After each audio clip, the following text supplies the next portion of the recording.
history and kind of rethinking the 3rd and 15 play and how that's altered the course of history, how it's changed Andy Reid. You know, Bill Belichick, Bill Walsh, Andy Reid, all these great coaches, they all had breaks go their way. And if they don't get those breaks, do we think of them as the great coaches today? You know what I'm saying? Like, it's crazy how sports works. One play could change everything. I mean, I think about the Giants' 3 championships. You could pick apart a million different things. Brooks Conrad, Cody Ross, you know, like all these little tiny moments. And it's like any one of them goes in the other direction. Did the Giants win 3, let alone 1? I don't know. And is Bruce Bochy viewed the way he is now? Probably not. You know, Don Shula. There's so many great coaches that I think about. Joe Gibbs. They all have these moments in time. Tom Landry, you know, like the end of Tom Landry was the 81 championship game until the next year when they, you know, went right back to the championship game. Like things like that happen and we kind of forget about them. And we're like, their demise was this moment. Was it? You know, it's crazy how these things work. So our next guest here is a color commentator for the Kansas City Chiefs. Played his college ball in Iowa. I got a Rose Bowl question about that. I wanted to know if he was on the Rose Bowl team for the Iowa Hawkeyes when they lost to Washington. I remember that as a kid. But Danan Hughes, and you got to tell him, he's living a good life right now. He's calling Chiefs games. He's got Mahomes throwing passes all over the place. And his first ever reception happened. It actually came from a throw from Joe Montana. Listen to this. Now facing a 3rd and 6. Over the middle, caught, first down. Danan Hughes makes the catch over the middle. The Chiefs play today without one of their top picks from this last draft, Lake Dawson. They're going to need something out of Danan Hughes. Well, that's right, and he looks good on this. If you see him, he's got 2 defenders coming after him, and they're chasing him down. You're not going to see it, but they were chasing him down, and Montana laid the ball right out in front of Danan Hughes, and he pulled it in, and he just got over the place he had to go for the first down. Now, I believe that's a young Joe Buck, and I think that's Bill Moss on the color. But Danan Hughes, his first ever catch in the NFL comes from the great Joe Montana. So let's welcome in Danan on the River Islands guest line. All guests on 95.7 The Game appear on the River Islands guest line. Is it time for you to discover the islands, River Islands and Lathrop? Danan, good morning to you. Thanks for joining us here out on the West Coast. Joe Shasky, the Butcher, Bonte Hill. And tell me you got that ball signed by Joe Montana. Tell me you got that ball somewhere in the game room. Your first ever catch comes from our favorite quarterback out here. Yeah, man, that was definitely a special memory. I will say this, though, before we get started. You started off that intro on a down note, man. You said about the Rose Bowl, which we lost, and then you said you were a kid. You try to make me feel old, but then you redeemed yourself, so I'm good. You started talking about a catch with Joe Montana, so we're all good now. But, yeah, those are great times, great memories with Joe. I was just trying to flex my knowledge around here. That's all. I was like 12 years old, my old Pac-10 history. And I was like, one year out of nowhere, the Iowa Hawkeyes were in the Rose Bowl. I was like, wow, those colors were cool. Look at the helmets. Yeah. What's going on here? But Washington, who was the quarterback then? Was it Billy Joe Hobart you guys played against? Actually, it was both of those guys, Mark Brunell and Hobart. Yep. Yeah, so they were loaded that year. I think they had like 8 first-rounders on their team. I mean, they were loaded those 2 years in a row when they played Michigan and played us in the Rose Bowls. No, they were good. Lincoln Kennedy and company here. But let's get to the Kansas City Chiefs, man. The Chiefs obviously 5-0, and were you commentating back in 2019 with the Kansas City Chiefs? I was not. I was doing the pregame and postgame shows, but I didn't go into the booth until the next year. Yeah, I figured that. I was doing some research on that. So, but that we talk about the play 3rd and 15. WASP is what they call it, 2-3 chip WASP. And we're just talking about how that play has altered the course of history. If the Chiefs don't convert that play, Niners probably win that Super Bowl. We're thinking about Shanahan differently, Andy Reid differently, Mahomes differently here. But now that you've gotten to watch Patrick Mahomes for so many, what makes him so special on a day-to-day basis? Because we see it on television. We're like, wow, this guy's awesome. Yeah. But what do you see that really separates him from the pack? Man, I tell you what I've seen from a maturation process with Patrick Mahomes has been incredible. From that game or that season, actually the season before that when we lost to Tom Brady in the AFC Championship in overtime here at Arrowhead Stadium, then just seeing incrementally every year him get better at something. And I think that's the real cool thing because obviously you've been around football, watched football for a long period of time. There's times where quarterbacks plateau. They get to their best. There's not much more you're going to see from them. Some of them have been able to sustain that success for a long period of time, and some haven't. But with Patrick, he's been able to sustain that success, but then from an inside perspective, which is what we have in the booth, he's a guy that's gotten better. You think about his production this year. It's not, the numbers are not eye-popping. It's not as efficient as we've seen him in the past. But in the last game, when he threw for over 300 yards, didn't have a throw over 15 yards.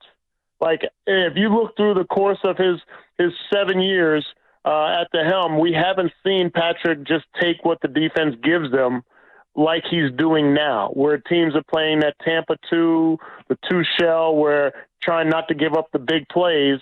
And he's shown that he's had the patience to take what the defense gives him. And that's worked well for us, even though he'd like to have some of those interceptions back. So to me, he's just a great leader. Everybody rallies around him. And contrary to what we've seen from Tom Brady, Peyton Manning, who were great guys, even now Aaron Rodgers, you never hear him throw receivers under the bus. You never hear him talk about how he's going to not throw it to a guy because they ran the wrong route or weren't on the same page. He trusts the entire wide receiving core and tight ends and now running backs, and doing it with his number one running back out for what may be the season, his number 1 and number 2 receivers out, which may be for this season, and yet we're still being proficient on offense. So to me, this year, even though the numbers might not look as glowing as they've done in the past, this might be one of his more impressive seasons with what he's dealing with. Shanahan gets compared to Andy Reid all the time for a lot of the shortcomings with the clock and losing big games. But since Andy Reid's won that Super Bowl, it feels like he's evolved as a coach, as a play caller, and perception-wise. What are the things that you've seen that have evolved for Andy Reid, both when it comes to how to build a team, how to call a game, and just how to close games out down the stretch? Because now they feel inevitable in these tight game situations. It always feels like the Chiefs are going to win. Yeah, I think he's just created a calmness. It's always about the next play. We've seen, especially around here in Kansas City with Todd Haley, that whole era, we've seen coaches lose it on the sideline. We've seen them get outside themselves. We've seen opponents going against Andy Reid and this Chiefs team get outside themselves. I think about John Harbaugh and how great he's done with the Baltimore Ravens. But you go back to the AFC Championship where they only ran the ball 6 times. That's getting outside yourself. Andy doesn't get outside himself. Yeah, we can get a little cute at times with different creative plays, but I think that's the part, even though sometimes those plays don't work, that's the part that galvanizes this team, is that he allows them to have their personality, he allows them to have their input, and then he allows them to have fun and feel comfortable doing so. There's no way in the world that I could have played with Joe Montana under Marty Schottenheimer and thrown a lateral to a trailing running back to try to get a first down like Travis Kelce does. There's no way in the world that Joe would even think about throwing the ball with his left hand like we've seen with Patrick Mahomes, or no-look passes like we've seen from him. But Andy embraces that, and even if at times those things don't work, you never feel like you're going to the principal's office when you go to the sideline. I think that's where Andy's kind of separated himself from a lot of coaches that have come and gone in the league or currently in the league, because he allows these guys to just enjoy the moments, enjoy the games, prepare as winners, but at the same time create memories on the field while winning games.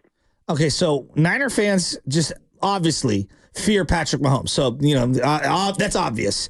But Kelce as well, and then Chris Jones. Do Chiefs fans fear anyone on the Niners? Bosa, Purdy, CMC. I know he's not going to play this weekend, but who do you guys fear on the Niners?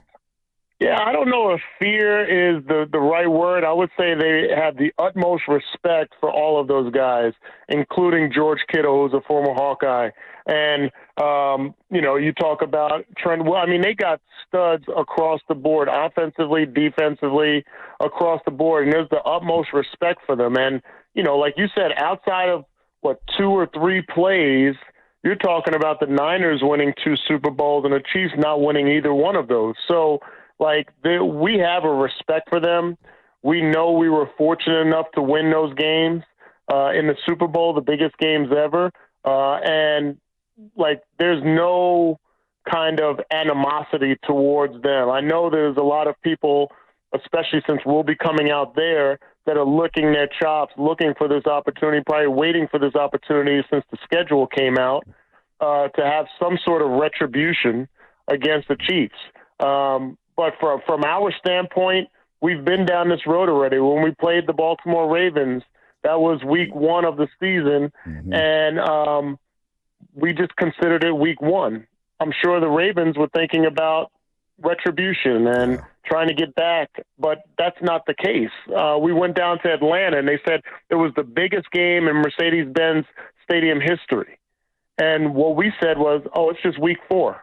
That's literally how we look at things, or week 3, I should say. So, that's kind of the mindset where this team has been, is that we're just taking it game by game. We know there's going to be a lot of emotion that's going to be generated for this matchup, this rematch, and we're just going to try to take it and try to escape with a win. Danan Hughes here on the River Islands Guest Line, calls Chiefs games in the booth with Mitch Hostess, of course, of the Kansas City Football Radio Network, of course. Chiefs are rolling. They're 5-0. They're coming to town. It's a Super Bowl rematch. We talk about this defense. You mentioned Chris Jones and these linebackers, Bolton and company, and then their DBs led by Trent McDuffie.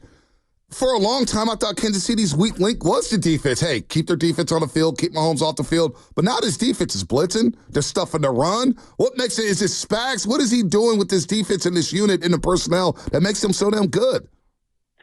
Man, I tell you, I think that's pretty much the most unsung statement thought I should say in regards to this Chiefs run, is how, because we have the superstardom on offense, that the defense doesn't get the love that they should get. And you hit the nail on the head, because this defense has literally carried us to a 5-0 start this season. And you can even go back to last season, how they were able to shut down teams and the way they were able to do it, to the tune of, we haven't allowed a 28-point score from another team in a record-breaking times, over 25 times already, from last year to this year, consecutively. So, in a day and age where teams are scoring points in bulk, we're not giving that up. And normally a Spags defense takes some time to get going. Last year, it took a few weeks.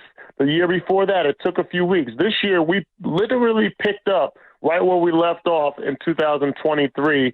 And you talk about the personnel, we got a lot of safeties that play like linebackers. Shamari Connor, Justin Reid are 2 guys. Brian Cook is the 3rd guy. He plays pretty much like center field. He's the free safety. But our safeties getting close to the line of scrimmage, Nick Bolton being the leader, and then Chris Jones being pretty much unblockable on this defensive line, has really garnered enough accolades and attention that they are the driving force on why we are number 1 in the AFC right now. So, we can't state that enough, that the defense has been absolutely nails this season and even into last season. All right, Dana, before we let you go, I got to ask you, was there a moment in Super Bowl 54 or Super Bowl 58 this past season in Vegas where you thought to yourself, man, it's just not Kansas City's day? Was there any doubt, that little bit of doubt that crept through your head? Was it 3rd and 15 in Super Bowl 54? Because I thought, this is how Niner fans think, David, Shasky and I. There was a point in that game last year in Las Vegas where we thought, boy, how are the Niners going to lose this game? But did you ever get there? Did Chief fans ever get there?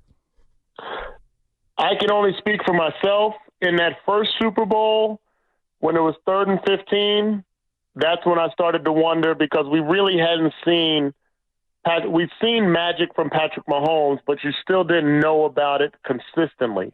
So at that point, once we got Jet 2 Wasp, I was like, oh boy, this is, we're heading in the right direction. We still got to get the win, but we're heading in the right direction. As far as last year, there was absolutely, and this is not a pompous statement by me at all, there was no time in that game where I didn't think that we were not going to win. There was not. Like, I just felt like as long as we kept it within striking distance, Patrick's going to come through. I just felt that. And then with the whole coin toss and you guys taking the ball, I hate to bring up those bad memories, but I started at that point, right? I was like, oh, yeah, this is a wrap, because now you're giving us 4 downs every single time we move the chains, and we know exactly what we have in front of us and what we have to accomplish. So, yeah, the first Super Bowl, there was some doubt because we hadn't seen it yet. We had gone 50 years without winning a Super Bowl, so we hadn't seen it realized yet. This past Super Bowl, not a doubt in my mind. We've got enough of a sample size from Patrick Mahomes to know that he thrives in those big moments that he did last year. Well, I guess we started our interview off on a bad note, right? Talk about that Rose Bowl, and you bring up overtime. My partner's already left the studio here. He's already in the bathroom. He can't take this anymore. I mean, we have no rebuttal. We got no rebuttal. I don't know what you want me to say. It was one of the more depressing walks out of the stadium in my lifetime. All right, Dana, good stuff, man. We'll see you out here in the Bay Area. We'll come by and say hi to you, man. Have a good call. All right, brother. Appreciate y'all. Anytime. Danan Hughes, good sport here. Caught his first ever pass from Joe Montana with the Kansas City Chiefs. Played there for 6 seasons. Of course, now does a color commentary for Kansas City and had no doubt about Vegas. But 3rd and 15, he was like, oh, this is getting hairy.